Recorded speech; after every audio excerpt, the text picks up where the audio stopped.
नमस्कार दोस्तों, star IQ में आप सभी का बहुत बहुत स्वागत है। आज है 28 दिसंबर और 28 दिसंबर 2020 के हरियाणा करंट अफेयर इस वीडियो में हम लोग पढ़ेंगे। आशा करता हूं आप बहुत अच्छे होंगे। अगर आप लोग मेरे यूट्यूब चैनल पे पहली बार आए हैं तो स्टार आईक्यू यूट्यूब चैनल को सब्सक्राइब करना बिल्कुल मत भूलिएगा। और स्टार आईक्यू पीडीएफ के नाम से टेलीग्राम चैनल है, आप इसे भी ज्वाइन कर लीजिएगा। यहाँ पे मेरे द्वारा पढ़ाए गए सभी लेक्चर्स का पीडीएफ फाइल जो है वो अवेलेबल रहता है। चलिए आगे जाते हैं हम लोग। और आप सभी को मैं बता देता हूं कि एसएससी 2020 और आने वाले जितने भी गवर्नमेंट एग्जाम हैं उनके लिए अनअकैडमी लेके आया है 3 अल्टीमेट बैचेस। इन बैचेस में होंगे इंडिया के टॉप एजुकेटर, रेगुलर क्विज होगी, डेडिकेटेड डाउट क्लासेस होंगी। तो ये आप लोगों को बहुत इंपॉर्टेंट तरीके से जो है इस बैच को समझ लेना है और इस बैच को ज्वाइन भी कर लेना है।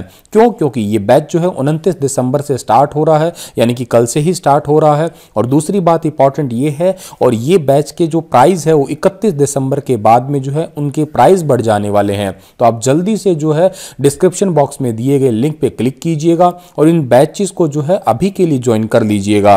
अब ये बैच जो है बेसिकली कौन कौन से हैं देखिएगा। एक तो एसएससी का बैच तो है ही है, के साथ में वाईफाई स्टडी के साथ में मिलके एक सफलता बैच आ रहा है 29 दिसंबर से। इसमें आपके वाईफाई स्टडी के टॉप एजुकेटर जैसे कि अंकित अवस्थी सर हैं, ये आप लोगों को पढ़ाएंगे। के साथ में एक ब्रह्मास्त्र बैच भी आ रहा है जो कि 29 दिसंबर से है, जिसमें आप लोगों को जो है government exam like CET exam जो है और इससे रिगार्डिंग और छोटे छोटे एग्जाम जितने भी आपके होते हैं, वनडे कॉम्पिटिटिव एग्जाम होते हैं, उन सभी में जो है आपको मदद मिलेगी। तो आप सभी के सभी जो है अनअकैडमी के ऐप पे जाइएगा और मेरा कोड यूज करना बिल्कुल मत भूलिएगा, स्टार आईक्यू कोड यूज करने से आपको 10% जो है वो इंस्टेंट डिस्काउंट भी मिल जाएगा। चलिएगा, कल आपसे सवाल पूछा था, उसका सही जवाब क्या रहेगा। उसका सही जवाब है कि हरियाणा के किस गांव को पर्यटक स्थल के रूप में विकसित किया जाएगा। इसका सही आंसर था राखीगढ़ी, यानी कि सी ऑप्शन। ये हिसार डिस्ट्रिक्ट के अंदर पड़ता है और हड़प्पा सभ्यता का एक बहुत बड़ा, या यूं कहिएगा फिलहाल के लिए सबसे बड़ा केंद्र ही माना जा रहा है। अभी तक तो इसकी खुदाई ही चल रही है। सरकार ने टारगेट ओलंपिक पोडियम स्कीम के तहत किस महिला पहलवान के लिए 40 दिनों की प्रशिक्षण शिविर को मंजूरी दे दी है। काफी अच्छा क्वेश्चन है ये वाला। क्वेश्चन आपको नेशनल करंट अफेयर और के साथ में हरियाणा करंट अफेयर इन दोनों में ही याद रखना होगा। और इन महिला पहलवान का नाम है विनेश फोगाट, यानी कि सी ऑप्शन जो है इस क्वेश्चन का हमारा वो बिल्कुल ठीक रहेगा। भला इन्हें को नहीं जानता होगा, बहुत अच्छे से जानते होंगे। ठीक है, 26 साल की ये लड़की है। ठीक है, और 25 अगस्त 1994 को जो है इनका जन्म हुआ था हरियाणा के बलाली गांव के अंदर, जो कि वर्तमान में चरखी दादरी के अंदर पड़ता है। ठीक है, और इनको 40 दिनों के प्रशिक्षण शिविर की मंजूरी दे दी गई है ओलंपिक पोडियम स्कीम के तहत। इस प्रशिक्षण शिविर में हंगरी और पोलैंड में आयोजित जो है इस शिविर को आयोजित किया जाएगा। और इसमें जो है कुल अनुमानित लागत है तकरीबन 15.51 लाख रुपए। ठीक है, तो और एक बात और इंपॉर्टेंट है, इस योजना के बारे में जो है यूं कहिएगा इस शिविर की योजना बनाई थी इनका एक पर्सनल कोच है जिनका नाम है वॉलर अकोस। उन्होंने जो है इसके बारे में कंप्लीट योजना बनाई थी। थोड़ा सा इनके बारे में जानते हैं हम लोग, इनके पेरेंट्स के बारे में जानते हैं हम लोग। तो देखो, पेरेंट्स है राजपाल फोगाट और कोच महावीर सिंह फोगाट, जो कि इनके पिताजी भी है। और रेसलिंग जो है 2018 के कॉमनवेल्थ में जो है इन्होंने वुमेन फ्री स्टाइल 50 केजी के अंदर जो है वो मेडल जीता था। कौन सा? गोल्ड जीता था। राजीव गांधी खेल रत्न अवार्ड इनको मिल चुका है। अर्जुन अवार्ड मिल चुका है रेसलिंग के लिए। राजीव गांधी खेल रत्न अवार्ड भी इनको जो है किस लिए मिला था? रेसलिंग के लिए ही मिला था। तो ये चीज इंपॉर्टेंट है और मोस्ट इंपॉर्टेंट तरीके से आपको इस क्वेश्चन को याद करना होगा। कैलेंडर ईयर 2020 में ग्राहकों की सेवा में कौन से बैंक पहले स्थान पे रहा है? तो कैलेंडर ईयर 2020 में ग्राहकों की सेवा में जो है एचडीएफसी बैंक, आईसीआईसीआई बैंक और स्टेट बैंक ऑफ इंडिया, ये तीनों ही बैंक जो है ये पहले स्थान पे रहे हैं, यानी कि डी ऑप्शन सही है इस क्वेश्चन का हमारा। अब देखिएगा, ये क्वेश्चन आप सोच रहे होंगे कि सर हरियाणा में कैसे लिंक कर रहा है। बेसिकली ये जो रैंकिंग है ना, ये रैंकिंग की है स्टार्टअप विजिकी ने। ठीक है, और ये जो विजिकी है ना बेसिकली ये हमारे हरियाणा के अंदर पड़ती है। ये कंपनी सॉफ्टवेयर कंपनी है, ये हरियाणा के गुरुग्राम की कंपनी है। ठीक है, हरियाणा के गुरुग्राम की सॉफ्टवेयर कंपनी है। इस सॉफ्टवेयर कंपनी ने ही बेसिकली जो है अभी रिसेंटली एक सर्वे किया, उसके अंदर 2020 में ग्राहकों की सेवा में एचडीएफसी बैंक, आईसीआईसीआई बैंक और स्टेट बैंक ऑफ इंडिया, इन तीनों को ही पहले स्थान पे रखा है। और गूगल पे और फोन पे जो है ये टॉप वॉलेट के में रखा है। जैसे आप फोन से यूज करते हो ना, ठीक है, उसके अंदर उसमें नंबर 1 पे गूगल पे और फोन पे है, ये टॉप वॉलेट के ऊपर रखे गए हैं, तो ये बात आप याद रखिएगा। BFSI movers and shakers report है ये, ठीक है, और ये तो याद कर ही लेंगे आप लोग। अच्छा, जो ये विजय की कंपनी है ना, ये कहाँ की है? तो गुरुग्राम की है ही, मैंने आपको ये तो पढ़ा ही दिया है। लेकिन इसमें BFSI इसका फुल फॉर्म क्या है? बैंकिंग, फाइनेंशियल सर्विसेज और इंश्योरेंस। आगे बढ़ते हैं हम लोग। अगला क्वेश्चन हमारा होगा कि मुख्यमंत्री मनोहर लाल ने राजकीय मॉडल संस्कृति वरिष्ठ माध्यमिक विद्यालयों का नेतृत्व प्रदेश में खालिस्तान को सौंपने का निर्णय लिया है। देखिएगा, आप सभी को पता होगा कि बहुत सारे बच्चे हैं वो सरकारी स्कूल में पढ़ना पसंद नहीं करते हैं। उसका सीधा सा कारण है क्योंकि सरकारी स्कूल हिंदी मीडियम होते हैं और ज़्यादातर लोग फिर इंग्लिश मीडियम में अपने बच्चों को पढ़ाने की कोशिश करते हैं। इसी वजह से हरियाणा सरकार ने निर्णय लिया था कि गाँव के अंदर भी राज्य के अंदर राजकीय मॉडल संस्कृति वरिष्ठ माध्यमिक स्कूल जो है वो खोले जाएंगे। अब इनका नेतृत्व जो है वो प्रिंसिपल्स को यानी कि प्रधानाचार्य को सौंपा जाएगा। बी ऑप्शन सही है। अब ऐसा नहीं है कि इनको जबरदस्ती सौंपा जाएगा, इनसे भी जो है 4 जनवरी तक जो है 4 जनवरी 2021 तक जो है इनसे आवेदन मांगे गए हैं ऑनलाइन भी। जो भी इच्छुक हैं, ठीक है, जो टेक्निकल है या जो पॉजिटिव थिंकिंग है, जिनके पास में जो बहुत सारे जो हैं कई तरीके के स्कूल में एक्टिविटीज़ करवाते ही रहते हैं, ऐसे प्रिंसिपल्स जो हैं उनसे आवेदन मांगे गए हैं। अगर वो इच्छुक है तो उनको राजकीय मॉडल संस्कृति वरिष्ठ माध्यमिक विद्यालयों का जो है वो नेतृत्व दिया जाएगा। तो ये बात आप छोटी सी है पर याद जरूर कर लेना। इन जो सांस्कृतिक जो आपके माध्यमिक विद्यालय हैं इनके अंदर अंग्रेजी मीडियम से CBSE बोर्ड के तहत पढ़ाई होने वाली है और हरियाणा सरकार ने करीब 300 माध्यमिक विद्यालय और 1000 से अधिक प्राइमरी विद्यालयों को मॉडल संस्कृति विद्यालय घोषित कर दिया है। रिसेंटली थोड़ा टाइम पहले भी आपको मैंने पढ़ाया ही था। थोड़ा आगे बढ़ते हैं हम लोग। अगला क्वेश्चन हमारा क्या होगा कि महज 16 साल की कम उम्र में अटल सम्मान पाने वाली हरियाणा की पहली कलाकार कौन है? Very very very very important question है भाई, और इसका सही आंसर रहेगा आन पराशर, यानी कि बी ऑप्शन जो है इस क्वेश्चन का हमारा बिल्कुल ठीक रहेगा। ये है वो 16 साल की बेटी आन पराशर। APJ स्कूल की छात्रा है, फरीदाबाद के सेक्टर 16 की रहने वाली है ये, ठीक है, और जो है ये अभी रिसेंटली इनको मिला है अटल सम्मान मिला है। इसके अलावा भी इनको कोई और अवार्ड मिले हुए हैं, तो रिलायंस, मेडिक्लेम, HCL, simply.com जैसे इनके पास में बहुत सारे जो हैं ये आपके कहिएगा मॉडल्स के टाइप में इनके ऑफर आ चुके हैं। उनके जो है जितने भी, जैसे रिलायंस का आपका एडवर्टाइजमेंट आती है या HCL की एडवर्टाइजमेंट आती है, simply.com की एडवर्टाइजमेंट आती है, उनमें जो है किड्स मॉडल के रूप में ये नजर आती हैं। डॉक्यूमेंट्री मेरी बेटी मेरा गुरूर में अपनी अदाकारी इन्होंने दिखाई थी। 2017 में हिंदी लघु फिल्म आई थी दुर्गा, उसमें भी इन्होंने जो है मुख्य भूमिका निभाई थी। और इसके अलावा जो है इनको best performer award, best star award, best जो है फेस रफी अवार्ड, ये सारे मिल चुके हैं। अभी रिसेंटली इनको जो ये अवार्ड दिया है ये कब दिया गया है? 24 दिसंबर को दिया गया है, दिल्ली के विज्ञान भवन में दिया गया है। और इनको अटल सम्मान पुरस्कार जो है ये मनोज तिवारी जी ने दिया है। आप लोग खैर इनको अच्छे से जानते ही होंगे। ये कैसे मिलता है? तो ये 11 से 21 जो ब्राह्मण होते हैं इनके द्वारा पारंपरिक वेशभूषा में वैदिक संस्कृति के अनुसार शंखनाद और मंत्रोच्चार के साथ में दिया जाता है। तिलक है, जो मौली वगैरह बांधी जाती है, नारियल, श्रीमद् भगवत गीता, सम्मान पत्र जो है, प्रतीक चिन्ह, ठीक है, विशेष माला, मिठाई आदि चीजें जो है इसमें भेंट की जाती है। हर अवॉर्डी का परिचय जो है स्क्रीन पे दिखाया जाता था, उसके सम्मान पत्र का भी जो है वाचन किया जाता है। ये होता है अटल सम्मान। अब अटल सम्मान इनसे पहले किन किन को मिला हुआ है? देखो, हमारे राष्ट्रपति रामनाथ कोविंद जी को भी मिल चुका है। इनके अलावा भी जो है ये इतने सारे व्यक्ति विशेष है, आप इन्हें पढ़ सकते हैं PDF में। इतने लोगों को ऑलरेडी जो है ये अवार्ड मिल चुका है। आप राष्ट्रपति जी का नाम तो जरूर याद रख ही लीजिएगा। कुत्ता पालने और पेड़ कटाई की अनुमति से लेके जन्म, मृत्यु, विवाह प्रमाण पत्र के साथ राज्य की 500 से ज्यादा सेवाओं के लिए परिवार पहचान पत्र हाल ही में अनिवार्य किया गया है। ये बात तो मैंने आपको पढ़ा ही दी थी पहले भी कि अब हरियाणा राज्य के अंदर विवाह का अगर रजिस्ट्रेशन करवाना है, जन्म का करवाना है, मृत्यु का करवाना है, और अब एक समझ लीजिएगा घर में अगर कुत्ता भी पालना है, पेड़ भी कटाई करनी है, इन सभी चीजों के लिए टोटल ऐसी 500 से भी ज्यादा जो है सेवाएं हैं, इनके लिए परिवार पहचान पत्र अब अनिवार्य कर दिया है।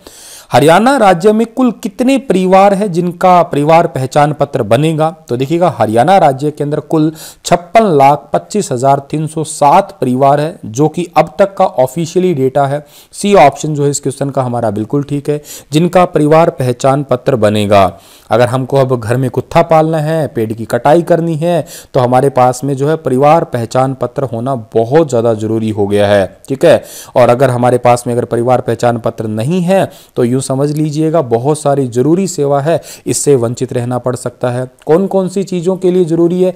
पेंशन के लिए, नौकरी के लिए, छात्रवृत्ति स्कॉलरशिप के लिए, अवार्ड के लिए, जमीन के लिए, बिजली के लिए, राशन कार्ड के लिए, बेरोजगारी भत्तों के लिए, धोबी घाट लाइसेंस के लिए, रेहड़ी की अनुमति के लिए, योद्धा विधवाओं की सहायता के लिए, बीज खाद का लाइसेंस लेना है, लाउड स्पीकर और चुनाव प्रचार में वाहनों का परमिट लेना है, घरेलू हिंसा के खिलाफ संरक्षण चाहिए, निजी प्ले स्कूल की मान्यता चाहिए, शादियों का रजिस्ट्रेशन चाहिए। इन सभी प्रकार की और बाकी जो पेंशन्स होती हैं, इन सभी के लिए जो है परिवार पहचान पत्र अनिवार्य है। तो आप जल्दी से जो है परिवार पहचान पत्र जरूर बना लीजिएगा। अब हरियाणा में जो है 56,25,307 परिवार है। 42,53,174 परिवार का पहचान पत्र अब तक बन चुका है। 31,07,949 परिवारों के पहचान पत्र हस्ताक्षर होने के बाद अपलोड हुए हैं और तकरीबन 49.30% परिवार पहचान पत्र ही अभी तक बन पाए हैं। मतलब आप 50% अराउंड याद कर सकते हैं, ठीक है। और जून के बाद राज्य सरकार की ओर से सभी अधिकारियों को इस प्रक्रिया को जल्द ही पूरा करने के सख्त निर्देश दिए हुए हैं। और ये योजना कहां से शुरू हुई है? ये पंचकुला से शुरू हुई है। हरियाणा के मुख्यमंत्री और उप मुख्यमंत्री जो है इन्होंने इसे लॉन्च किया था। ये इतने सारे डिपार्टमेंट है, इनके अगर सेवा लेनी है तो इन सभी डिपार्टमेंट्स के लिए जो है परिवार पहचान पत्र होना बहुत जरूरी है। आप इन्हें पढ़ सकते हैं, जैसे रोजगार है, खाद्य आपूर्ति विभाग है, मत्स्य विभाग है। इनसे रिलेटेड कोई भी अगर हमें सेवा लेनी है तो परिवार पहचान पत्र अनिवार्य कर दिया गया है इतने सारे डिपार्टमेंट्स के लिए। चलिए थोड़ा आगे जाते हैं हम लोग। मुख्यमंत्री विवाह सगुन योजना के अंतर्गत पात्रता की शर्तें पूरी करने वाले परिवार की लड़की की शादी के लिए खालिस्तान तक सगुन के रूप में सहायता राशि प्रदान की जाती है। तो हरियाणा के अंदर दी जाती है भाई 51,000 रुपए की राशि। सी ऑप्शन जो है इस क्वेश्चन का हमारा वो बिल्कुल ठीक रहेगा। ये जानकारी रिसेंटली जो है अभी नूह के उपायुक्त है जिनका नाम है धीरेन्द्र खटकड़ा, जो आपको फोटो में दिखाई दे रहे हैं, इन्होंने ही इसकी जानकारी दी है। लड़की की आयु इसके लिए 18 साल होनी चाहिए और या इससे ज़्यादा होनी चाहिए, 18 प्लस होनी चाहिए, मतलब अडल्ट एज को पार कर जानी चाहिए। और लड़के की आयु जो है 21 या 21 से ज़्यादा होनी चाहिए। इसके लिए फिर जो है आवेदन कर सकता है और सभी प्रकार की पात्रता पूरी होने के बाद में 51,000 रुपये की सहायता जो है वो दी जाती है विवाह सगुन योजना के तहत। तो थोड़ा सा इंपॉर्टेंट क्वेश्चन है, डायरेक्ट क्वेश्चन है, कई बार एग्जाम में जो है ये आ सकता है। राज्य सरकार का जो है ये कल्याण योजना के अंतर्गत ये योजना भी आती है। आगे जाते हैं। अगला क्वेश्चन होगा कि हरियाणा के किस जिले के डांसर को इंडियाज बेस्ट डांसर के विजेता के रूप में चुना गया है? तो हरियाणा के जिला जो है ये गुरुग्राम है भाई, ठीक है। यहाँ ऑप्शन मैंने लिखा नहीं है, ठीक है। गुरुग्राम डिस्ट्रिक्ट है और गुरुग्राम के जो है अजय सिंह इनका नाम है। गुरुग्राम के अजय सिंह को जो है इंडियाज बेस्ट डांसर के रूप में चुना गया है और आपको फोटो में दिखाई दे रहे हैं, यही है गुरुग्राम के अजय सिंह, जिनको टाइगर बेबी के रूप में भी जाना जाता है। और इनको जो है बेस्ट डांसर की विनर के रूप में जो है चुना गया है। काफी इंपॉर्टेंट क्वेश्चन है, जरूर याद कर लेना आप लोग। टाइगर पॉप के नाम से मशहूर है। अजय ने जो है पूरे सीजन में काफी अच्छा जो है अपना प्रदर्शन किया था। डांस स्टाइल में भी सभी को हैरान किया था, थोड़ी बहुत सिंगिंग में भी जो है इन्होंने हैरान किया था। इनको इनामी राशि के रूप में नगद जो है 15 लाख रुपए दिए गए हैं और कोरियोग्राफर वर्तिका झा को 5 लाख रुपए मिले हैं। फिर उनके बाद में जो आई है ये फाइनल की जंग में टाइगर के साथ में 4 फाइनलिस्ट थे, जिनमें से मुकुल गैन थे, श्वेता वॉरियर थी और परमदीप और शुभगिन पॉल थे, लेकिन यही जीते थे। पॉप स्टाइल के अंदर जो है विजेता इन्हों के पास में ट्रॉफी आई है। ये गुरुग्राम को हम लोग मिलेनियम सिटी के रूप में भी जानते हैं। थोड़ा सा इंपॉर्टेंट है, याद कर लेना आप लोग। हरित क्रांति के बाद केंद्रीय खाद्यान्न पुल में सर्वाधिक योगदान देने वाला देश का दूसरा सबसे बड़ा राज्य कौन सा बन गया है? तो दूसरा सबसे बड़ा राज्य हमारा हरियाणा ही है। पहले तो पंजाब तो आता ही है, लेकिन दूसरा सबसे बड़ा राज्य जो है वो बना है हरियाणा, यानी कि डी ऑप्शन सही है। अब हरित क्रांति जो है ये तो आप लोग बहुत अच्छे से जानते होंगे। नॉर्मन बोरलॉग जो है ये गेहूं से संबंधित है, ये भी याद रखिएगा। और गेहूं के उच्च किस्म के बीज, खाद, सिंचाई, इन सभी चीजों का या कीटनाशक वगैरह का प्रयोग करना ही हरित क्रांति थी। ठीक है। 1966 में मैक्सिको के बीजों को पंजाब की घरेलू किस्मों के साथ मिश्रित करके उच्च उत्पादकता वाले गेहूं के संकर बीज जो है वो विकसित की गई थी। इसे जेनेटिक वैज्ञानिक विधि भी कहते हैं। और ये बात आप याद रखिएगा। Doctor MS. स्वामीनाथन है, इनको भारत में हरित क्रांति का जनक माना जाता है। कई बार क्वेश्चन भी आया है ये। ठीक है। और इन्हें साइंस एंड टेक्नोलॉजी के अंदर जो है, साइंस एंड इंजीनियरिंग के अंदर भारत सरकार द्वारा 1972 में पद्म भूषण पुरस्कार से भी सम्मानित किया जा चुका है। हरियाणा में कब तक सभी गांवों में युवा क्लब स्थापित करने का लक्ष्य रखा गया है? तो हरियाणा के अंदर जो है मार्च 2021 तक सभी गांवों के अंदर जो है युवा क्लब स्थापित करने का निर्णय लिया गया है। ठीक है। और हर गांव के अंदर 10 से 15 युवा सदस्यों वाले एक एक युवा क्लब की जल्द ही स्थापना की जाएगी। इससे क्या होगा, हर प्रकार के एक तो गेम जो है वो हरियाणा के अंदर करवाए जा सकेंगे, और दूसरी बात जो है गांव का रख रखाव, गांव की साफ सफाई, स्वच्छता, इन प्रकार की चीज़ों का भी ध्यान रखा जाएगा। इन युवा क्लब को ट्रेनिंग भी दी जाएगी। 27 दिसंबर 1797 को जो है आगरा में जन्म हुआ था मिर्ज़ा गालिब का, और ये बहुत ही बड़े शायर हैं। इन मिर्ज़ा गालिब का जो है हरियाणा की खालिस्तान सियासत से गहरा नाता रहा है। तो हरियाणा की जो भिवानी के अंदर पड़ती है लोहारू, इस सियासत से गहरा नाता रहा है। ए ऑप्शन जो है इस क्वेश्चन का हमारा वो बिल्कुल ठीक रहेगा। इनको आप मिर्ज़ा गालिब कहिए, इनको चाचा गालिब भी कह सकते हैं। आने वाले नामचीन शायरों के भी चाचा बोले जाते हैं। 3 पीढ़ी पहले के भी शायरों के चाचा बोले जाते हैं। अभी वर्तमान में जो पीढ़ी चल रही है उनके शायरों के भी चाचा, और ऐसा माना जा रहा है कि आने वाली पीढ़ी के शायरों के भी शायद यही चाचा रहेंगे। ठीक है। इश्क है, इंकलाब है, इतिहाद है, ऐसे बहुत सारी चीज़ों पे जो है इन्होंने शायरी की है। अब शायरी करने के पीछे यकीनन कोई कारण ही रहा होगा। देखिएगा, इनका जो शादी हुई थी ना 13 साल की उम्र में इनका निगाह हुआ था। ठीक है। और निगाह हुआ था भिवानी के अंदर जो लोहारू रियासत है, सियासत कह सकते हो, रियासत कह सकते हो। ठीक है। इसके पहले नवाब अहमद बख्श खां के छोटे भाई नवाब इलाही बख्श खां की बेटी उमराव बेगम से, इसलिए इंपॉर्टेंट है ये। और उमराव बेगम का जब निगाह हुआ था 11 साल की थी, ऐसा माना जाता है। बहुत ही ज़्यादा खूबसूरत थी ये, और इनकी खूबसूरती को देखते हुए तो ये बहुत ही बड़े शायर तो बन ही गए हैं। ठीक है। इनकी बहुत फेमस ही शायरियाँ रही है यकीनन। खैर आप लोग इनकी शायरियाँ तो सुनते ही आए होंगे। खैर इसी के साथ में ये लेक्चर तो समाप्त होता है, और आपके लिए क्वेश्चन रहेगा कि हरियाणा सरकार ने बेटियों के लिए कितने किलोमीटर दायरे में महाविद्यालय खोलने का निर्णय किया है? 7 है, 10 है, 5 है, 8 है? बताइए विस्तार से इसके बारे में। कल फिर हाजिर होऊंगा लेटेस्ट अपडेट के साथ। तब तक आप हंसते रहना, मुस्कुराते रहना। Stay happy, stay healthy.